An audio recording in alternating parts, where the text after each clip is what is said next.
HTV నేను మీ Hema Malini and మనతో పాటు ఇప్పుడు ఉన్నారు నాయిసీ నోయల్ గారు. ఆయనతో మాట్లాడదాము. అండ్ ఈ పేరు నేనే పెట్టాను, ఆయన అడిగి తెలుసుకుంది ఎలా ఉంది ఏంటని. ఎలా ఉంది? అద్దరిపోయింది పేరు noisy Noel. I like it. Let's make some noise. అదే, సో అలాంటి ఒక నాయిసీ టైటిల్ తోటే వచ్చారు. ఆ టైటిల్కి చాలా రచ్చ అయితే జరిగింది ఇందాక.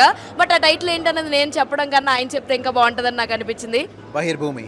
సో అసలు ఫస్ట్ టైటిల్ చెప్పినప్పుడు what is your experience actually? అంటే నేను కొంచెం క్రేజీగా ఫీల్ అయ్యి అదేంటి పోయా మీరు ఓకేనా పెట్టచ్చా అలా అది ఇది అన్నాడు. లేదు పోయా ఇదే బాగుంటుంది అది ఇది అని అన్నాడు. సరే మీరు పాజిటివ్గా ఉంటే మీరు పెట్టండి అని చెప్పారు. నా పని నేను నా క్యారెక్టర్కి న్యాయం చేయడం, నేను 100% ఇవ్వడం. టైటిల్ అనేది జనాల్ని అట్రాక్ట్ చేయాలి. సో అది లేదు నేను ఇప్పుడు టైటిల్ పెడితే నేను చేయను అనేది కరెక్ట్ కాదు. అది ప్రొడ్యూసర్కి డిస్కంఫర్ట్ కాజ్ చేయడం. మీరు పాజిటివ్ అయితే పెట్టండి అని చెప్పారు. సో ఇప్పుడు దాకా మేము నోయల్ని ఒక మంచి గ్రే క్యారెక్టర్స్ లేదా నెగిటివ్ షేడ్స్లో చూసాం. అలాగే నోయల్ మాకు బాగా నచ్చాడు. సో ఇప్పుడు ఈ క్యారెక్టర్ ఎలా ఉండబోతుంది ఇందులోది? అంటే నాకు యాక్చువల్లీ కరోనా టైంలో మా పిల్లలతో నేను చాలా ఎక్కువ సినిమాలు చూశాను. సో ప్రతి సినిమాలో గ్రే క్యారెక్టరే నాది. మా అక్క కొడుకు ఒకసారి ఇందులో కూడా నువ్వు విలనా అని చెప్పి చాలా ఫీల్ అయ్యాడు. తల బాధేసుకున్నాడు. నాకు చాలా బాధేసింది. ఎందుకు ఇంత ఫీల్ అయ్యి ఉంటాడు పాపం. మీ కాలేజ్లో ఏమన్నా ఏడిపిస్తున్నారేమో, స్కూల్లో ఆట పట్టిస్తారేమో అని, మీ మామ అది ఇదని అంటున్నారేమో అని అప్పుడు డిసైడ్ అయ్యా. అంటే వాడు మెచ్యూర్ అయ్యే వరకు, క్యారెక్టర్స్లో తప్పని కాదు, వాడు కొంచెం మెచ్యూర్ అయ్యే వరకు నేను ఇలా చేయకపోవడమే బెస్ట్. ఎంతో అంత బాధ కదా అది వాడికి పాపం. సో అందుకని అలా డిసైడ్ అయినప్పుడు వచ్చిన సినిమా ఇది. ఇది కంప్లీట్గా నెగిటివ్ అయితే అస్సలు కాదు. ఇది ఇంకొన్ని రోజులు చెయ్యను. వాడు మామ నువ్వు చెయ్యి, నువ్వు గుమ్మే అనే వరకు నేను చేయను. యాక్చువల్లీ ఇందాకే నేను ఒక పాట చూశాను, చాలా బాగుంది. అంటే మెలడీ సాంగ్స్ ఈ మధ్యకాలంలో చాలా తక్కువ అయిపోయినాయి. But it was like too good. చాలా చాలా బాగుంది. సో ఈ పాటలో మీ హెల్పింగ్ ఏమన్నా ఉందా? Because you also do singing అన్నీ కదా. లేదండి, అజయ్ గారే మొత్తం కంప్లీట్గా కర్త కర్మ క్రియ ఎవ్రీథింగ్ ఆయనే చాలా బాగా చేశారు. ఒక సాంగ్ ఉంది, ర్యాప్ సాంగ్, బహిర్భూమి టైటిల్ ట్రాక్, అందులో ర్యాప్ పాడాను అంతే. పాడారు మొత్తానికి, మీ చేత పాడిచ్చారు. పాడిచ్చారు. ఓకే. సో అండ్ ఇందులో అంటే మీతో యాక్ట్ చేసినటువంటి కో యాక్టర్ ఎవరైతే ఉన్నారో ఆవిడ అంతకుముందు కావేరి అని ఒక సినిమాతో వచ్చారు. అందులో కూడా కొంచెం యాక్షన్ అదంతా ఉంది. ఇందులో ఇందాక మీరు మాట్లాడుతూ కూడా టైటిల్ ఏ కలర్లో ఉంది, సో ఇది కూడా డిస్ట్రాక్ట్ చేయడానికి అన్నారు. సో యాక్షన్ సీన్స్ భారీ లెవెల్లో ఉంటాయా లేదంటే కథకు తగ్గట్టు ఉంటాయా? కథకు తగ్గట్టే ఉంటాయండి. అవసరం ఉన్న చోట ఇబ్బందులు వచ్చినప్పుడు వాళ్ళు ఫైట్ బ్యాక్ చేయడం తప్ప ఏదో ఫైట్ చేయాలి ఇప్పుడు మనం ఇది ఒక యాక్షన్ సినిమా క్రియేట్ చేద్దామని అయితే కాదు. సో అండ్ కమింగ్ మూవీ పొట్టేలు ఉంది.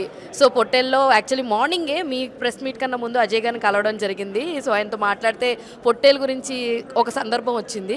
సో మీరు అందులో కూడా వన్ ఆఫ్ ద పార్ట్ కాబట్టి how eagerly waiting for Pottel మీద ఎలాంటి ఎక్స్పెక్టేషన్స్ పెట్టుకోవచ్చు జనాలు? ఎందుకంటే ఇప్పటికే ఆ ట్రైలర్ కానీ టీజర్ ఆటలు అన్నింటికి కూడా మంచి రెస్పాన్స్ వచ్చింది. What you'll say about Pottel? One వర్డ్లో అద్దరిపోద్ది అంతే. రీసెంట్గా ఏమైనా చూసిన మూవీస్ ఉన్నాయా? నేనా ఆల్మోస్ట్ అన్ని సినిమాలు చూసాను. అంటే మత్తు వదలరా అన్న చూసారేమో? మత్తు వదలరా ఇంకా చూడలేదు, కానీ మామూలుగా లేదంటే అసలు నేను చూడాలి. మీరు చూసారా? నేను చూసాను. అదే పొద్దున్న అజయ్ గారితో అదే మాట్లాడడం జరిగింది, అందుకే అడిగాను మిమ్మల్ని. యాక్చువల్లీ తొందరగా అయిపోతే డైరెక్ట్ అక్కడికి వెళ్దామని. సో అండ్ ఇప్పుడు దాకా మీకు జరిగిన అన్నిటిలో మీ టైటిల్ ఎంతైతే కొంచెం డిస్టర్బెన్స్ క్రియేట్ చేసిందో, మీ లైఫ్లో అలాంటి అనాయింగ్ పనులు ఏమన్నా జరిగినాయా? ఒక్క ఇన్సిడెంట్, అరే నేను ఇబ్బంది పడ్డారా ఈ ఇన్సిడెంట్ వల్ల అన్న ఏమన్నా? బిగ్ బాస్కి వెళ్ళి ఈవెన్ ఇఫ్ ఐ మాస్క్ నేను అడిగేటప్పుడు అనుకున్న ఇదే ఆన్సర్ చెప్తాడు ఈయన అని. తెలిసి ఒక చోటుకి వెళ్ళి 16 మందితో నామినేట్ చేయించుకుంటామని తెలిసే వెళ్తాం. వాళ్ళు నామినేట్ చేస్తే ఫీల్ అవుతాం. వెళ్ళింది మనమే. నామినేషన్స్ లేకుండా ఏ బిగ్ బాస్ ఉండదు. వెళ్ళడం ఎందుకు, నామినేషన్స్లో తిట్టించుకోవడం ఎందుకు, మళ్ళీ ఇబ్బంది పడ్డం దేనికి? So that was biggest annoying moment. అంటే Sundays were very annoying for us.